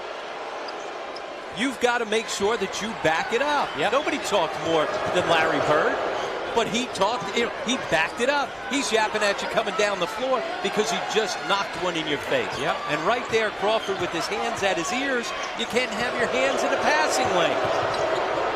Well, let's see how Crawford and Pickett respond, because they have been the two best players for Manhattan and the two players who have drawn the ire not only of their opponents but the crowd here in Albany.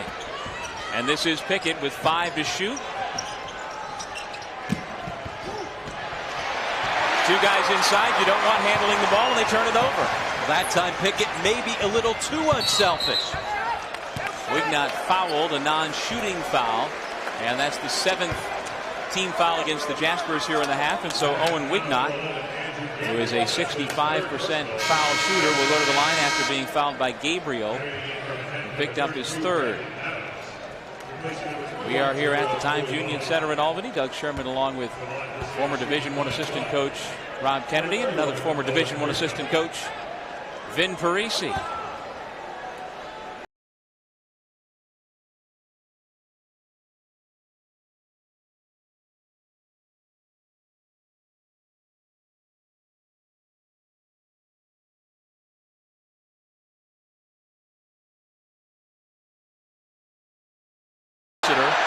Fouled by Gabriel.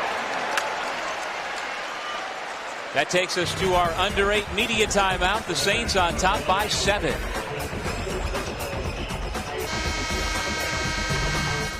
In the most uncertain times, there are some things we know for sure.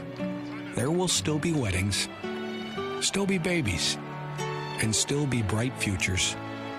That's why New York Life has been helping families plan for the expected and unexpected for 164 years. Backed by the highest ratings for financial strength, we're safe and secure, so you can be too. Give your family the gift of a secure financial future. New York Life, the company you keep.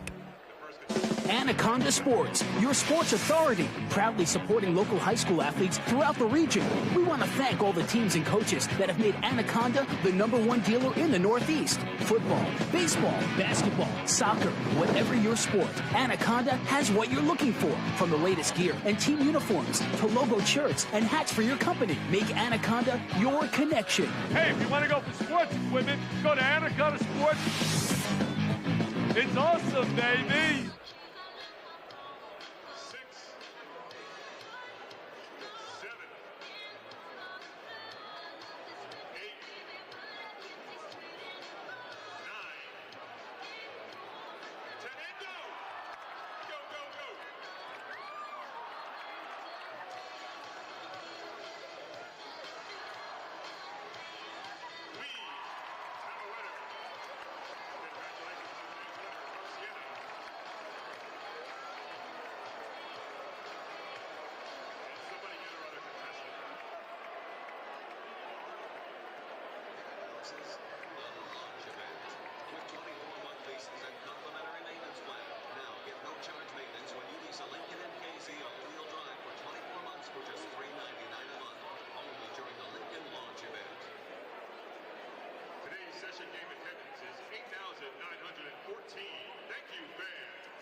The 2010 Citizens Bank MAAC Basketball Championships are brought to you by Pepsi Max. Maximum taste, maximum energy, 0 calories. FYE strictly for your entertainment. Dunkin' Donuts. America runs on Dunkin'. And by the 2010 Citizens Bank MAAC Basketball Championships, where magic happens. Back here in Albany at the Times Union Center, where the Siena Saints enjoy as big a home court advantage as anybody in the country, except for the Kansas Jayhawks at Fog Allen Fieldhouse. Fog Allen, one of the great old venues in college basketball, and certainly the Jayhawks have been able to hold their home court, as Siena's been able to do. One of the reasons why, and when you look at where the MAAC tournament's going, a lot of MAAC coaches are happy that it's getting out Albany. You know, it's interesting. Nobody complained about it when the Saints weren't winning championships here in Albany. But since Fran McCaffrey's taken over, it's become a huge home court advantage for the Saints. Well, the MAAC tournament has been played here in this building 14 times. Siena has won it 3 times, including the last 2. And so that's the trend that has gotten everybody's attention to make sure that after next year's tournament goes to Bridgeport, they've got 3 at a neutral site in Springfield, Mass. And that's one of the reasons. You know, if Siena wasn't winning championships here, you could expect it to stay. But everybody wants a neutral court, and so we'll get it. But the Saints want to try to make sure they take full advantage of the last opportunity here over the next couple of years in their home court.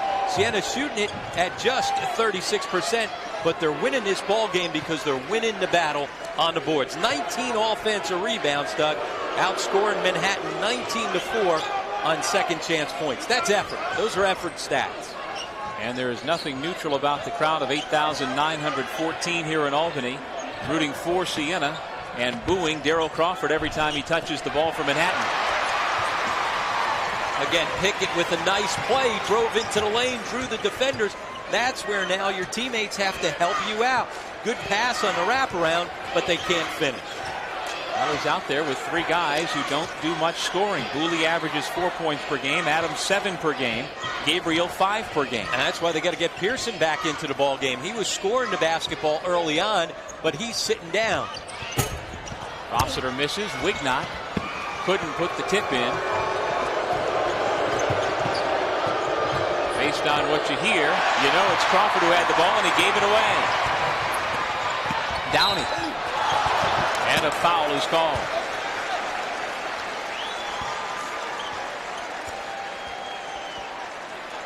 Foul called against Booley. And that's his 4th personal foul. And the 9th against the Jaspers here in the second half. And Booley's got to be careful. He picked up a tee in their last regular season game down at Loyola. And when he picked up that tee, Barry Royston sat him for the rest of the game, as he did the same with Rico Pickett. And Booley, I don't blame him for being upset. I don't think there was any contact on that play. Just looked like, as Kyle Downey was trying to get to the rim, looked like maybe that's where his foot injury comes into play. A little slower to get up the floor, maybe a little winded. I didn't think there was contact either, but Booley came awfully close to getting himself teed up.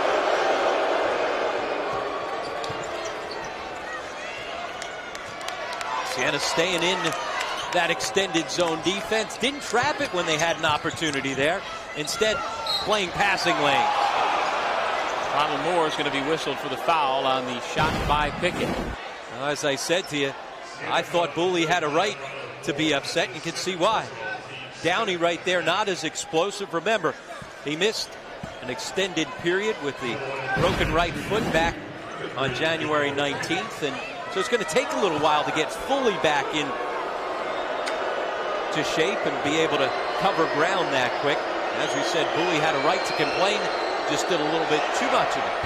Well, you know, Rob, if Siena had a men's swimming team, Kyle Downey would be on that team. He spent the summer swimming to rehab an injured back, and he has spent the last month in the pool rehabbing his foot, making sure that his energy was up and his wind was up so that when he was cleared to play medically, he was ready to go.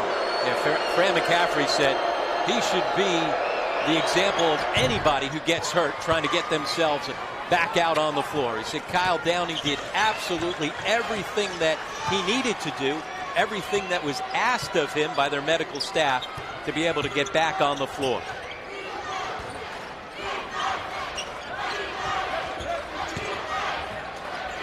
Here is Downey.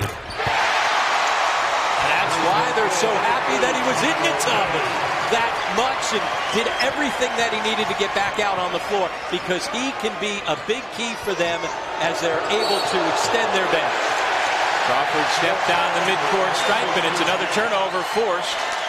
14 now against the Jaspers, and the Saints with a 12-point lead get it back. You see what he can do, stretching defenses out, knocking down the deep shot. See his teammates reaching out right there because they know he's an important piece if they're going to make a run and get back to the NCAA tournament. Well, as Coach Fran McCaffrey says of Kyle Downey, quote, he's the hardest worker I've ever coached. Yep, and he worked just as hard at getting himself healthy. A lot of guys off a broken foot never would have gotten back. But he worked so hard to get himself that opportunity. Once again, some extracurriculars drawing the attention of Ryan Rossiter, who was pleading his case to Bob Adams. There was no call after the foul. He's complaining about something with Brandon Adams. Adams has brought a physical toughness to this tournament. He was a big key in last night's win over Loyola, played great from the start, and he has been a physical force so far here tonight. In helping to keep Rossiter relatively in check. Rossiter's had foul trouble.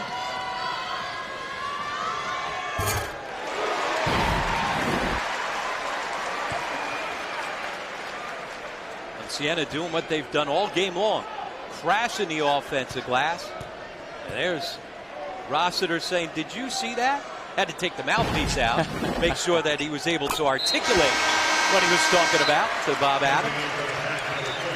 Here's where Manhattan is starting to get away from him. They've got to calm down, settle down, and they got to make some shots. Dow Crawford now out of the ball game, and with that, who do you turn to? Well, Beeman was a prolific high school scorer, and he is coming off a 13-point in 12-minute performance last night. But he's not necessarily the guy you're looking for. So you've got Pickett, who can certainly score in bunches, and Pearson is a capable scorer. But between Adams and Gabriel inside, you really don't count on much.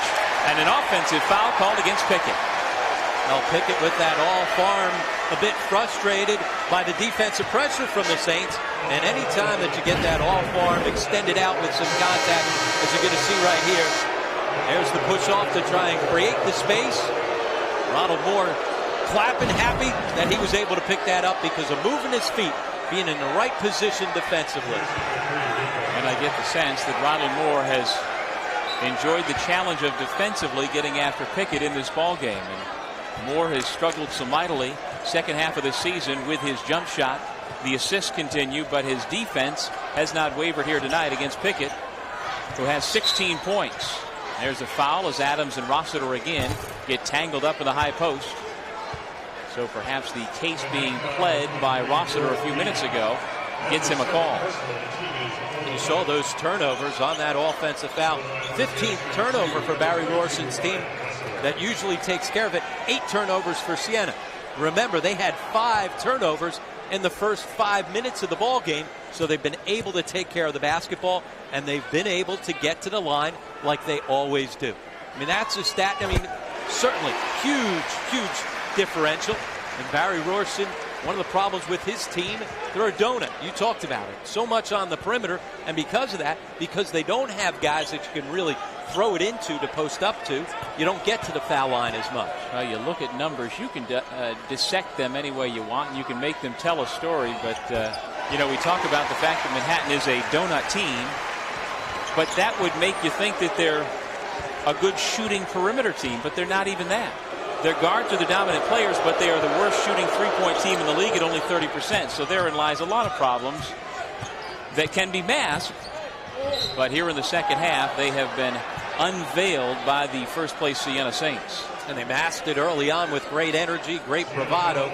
But when all of a sudden it came time to have to execute and score the basketball, they weren't able to do that.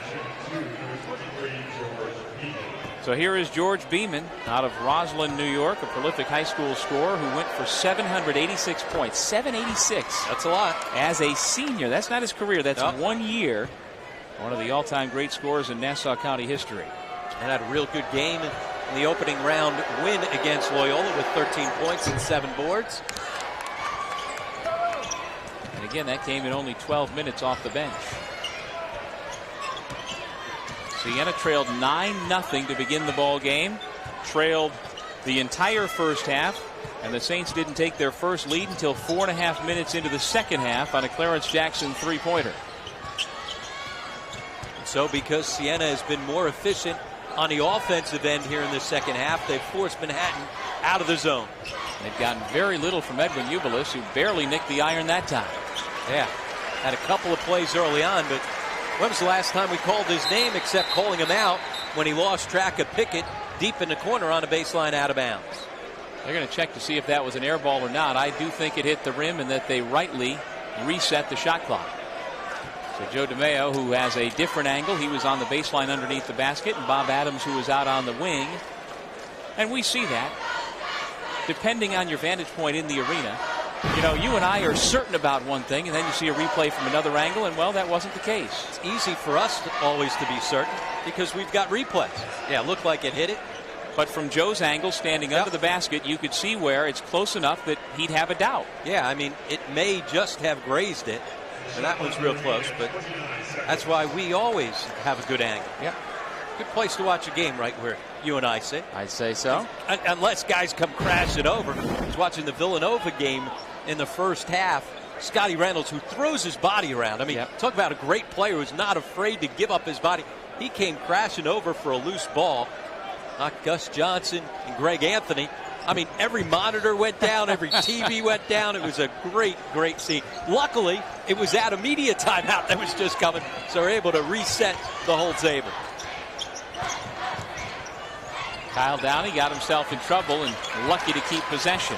Not lucky. That's a smart play. I mean, that's a good basketball IQ because he tapped it back to a teammate. All right, we'll give him credit as a coach's kid for being smart. Ubilis with the finger roll. And we'll give him credit for just being smooth. Yeah. I mean, again, he strides. I mean, how much ground does he cover as he turns the corner? Most guys, that's 3-4 steps. For Edwin Ubilis, it's 2. Well, he's 6'6", 204. He's the 4th leading scorer in Siena history and has a shot at playing at the next level next season. Crawford among the Bluebirds here in Albany misses on the runner.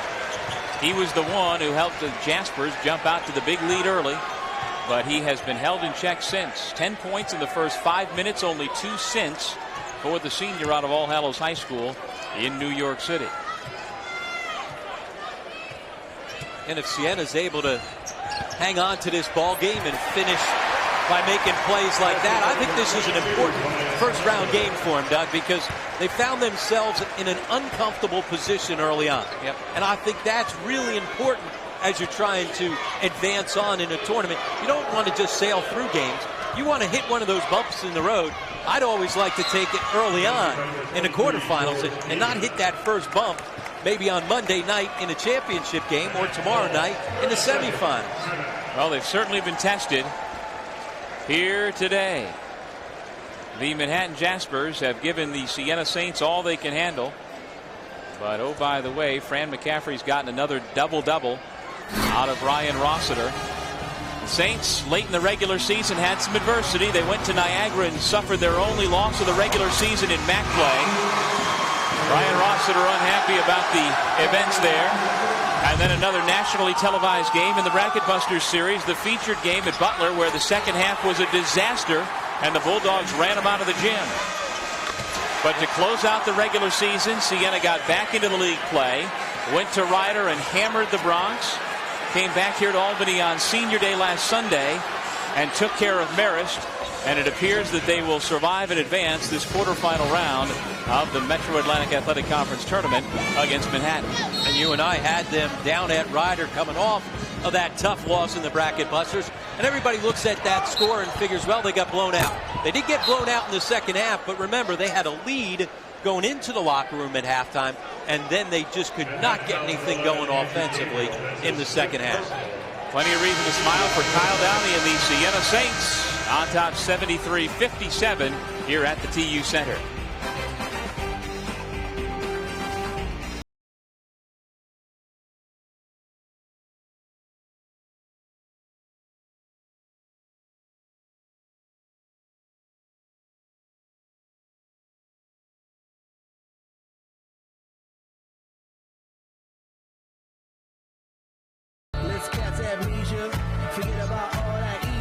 What do you care about?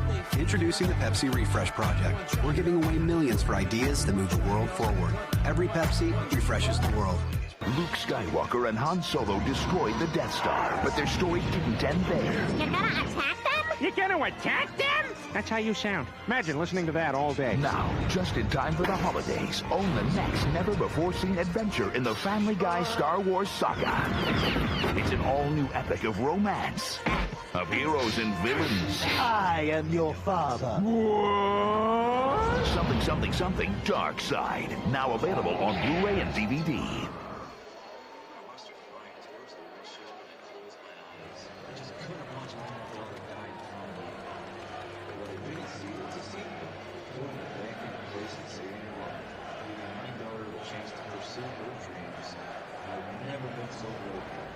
You've been given the gift of life, so why take a chance on losing it? Get it together. Buckle up.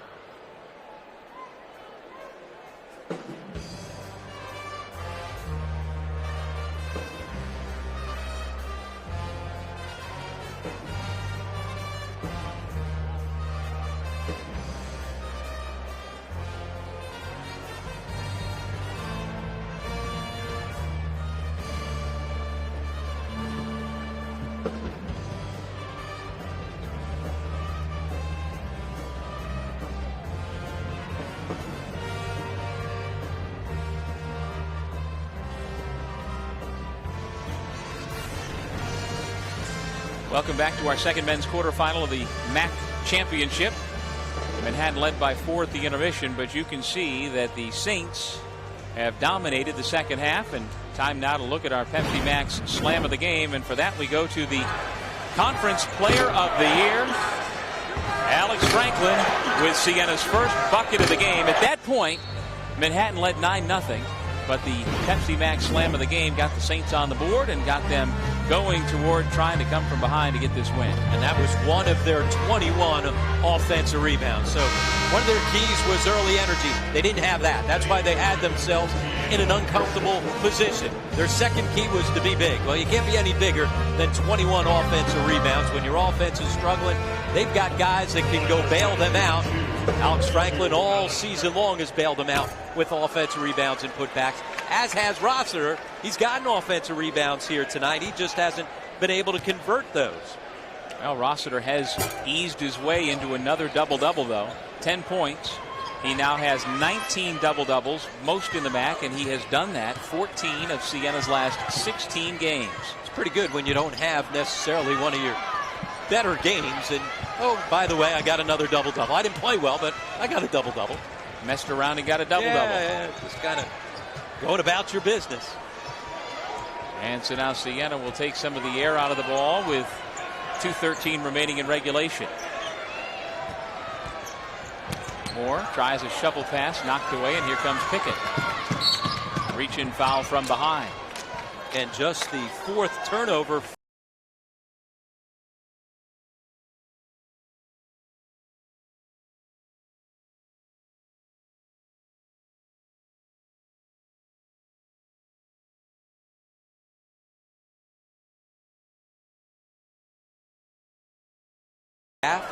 Showing you some bravado, knocking down shots, playing to the crowd.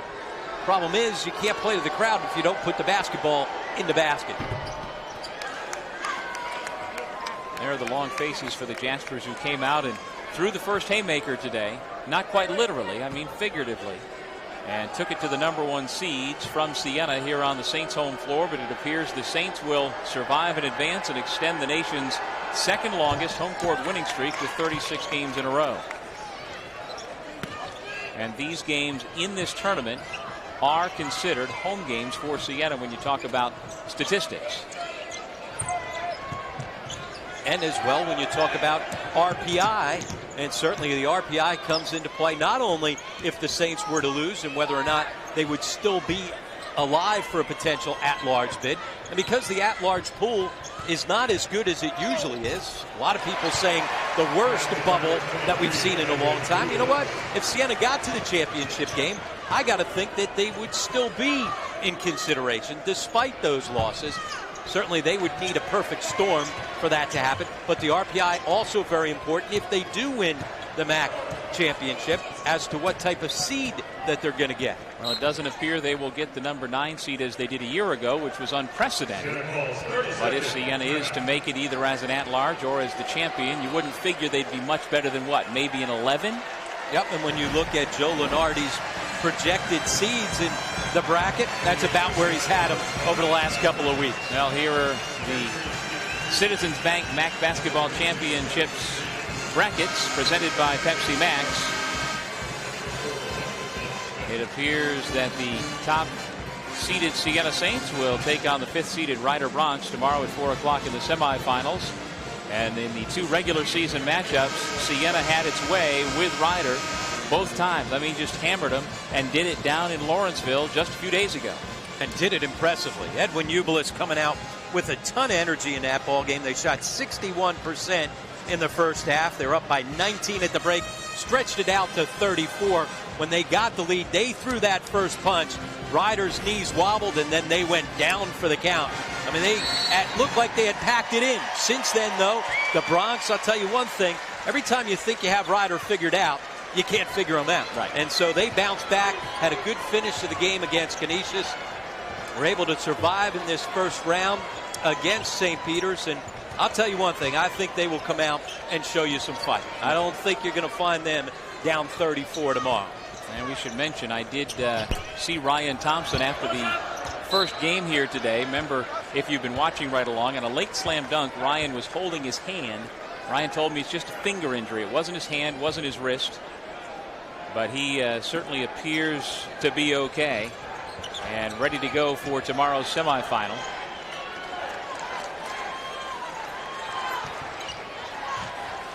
Well, the benches have been cleared in this ball game, and you may notice number 41 in green, Kevin Lau.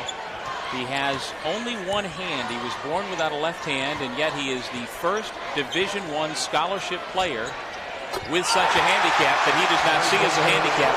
Now, there's the best story on the floor, perhaps. Army veteran, 26-year-old walk-on, local player, Justin Love Smith. If not the best story, clearly the best name.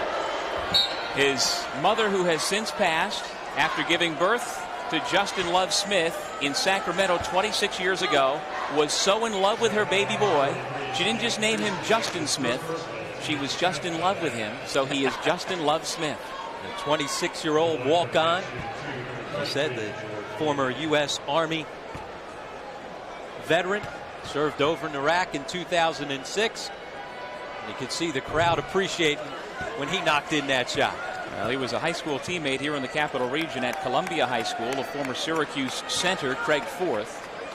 And he has gone on to community college ball, then served time in Iraq with the military, and then here at Siena, closing out his career.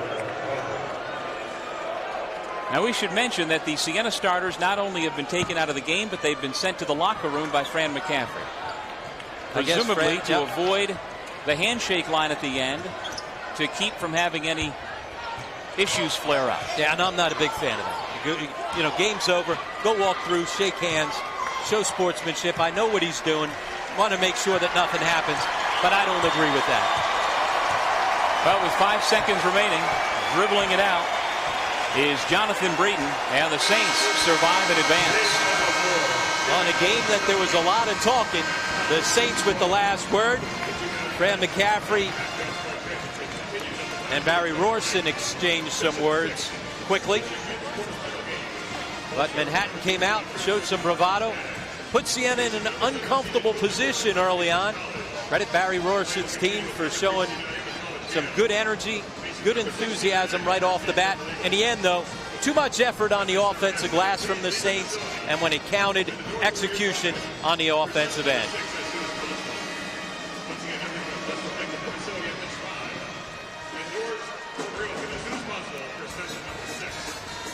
Siena improves to 25-6, led by our Pepsi Max player of the game, Alex Franklin, who is already in the locker room as his Saints move into the semifinal round to play the Rider Bronx tomorrow afternoon in the semifinals here at the Times Union Center in Albany.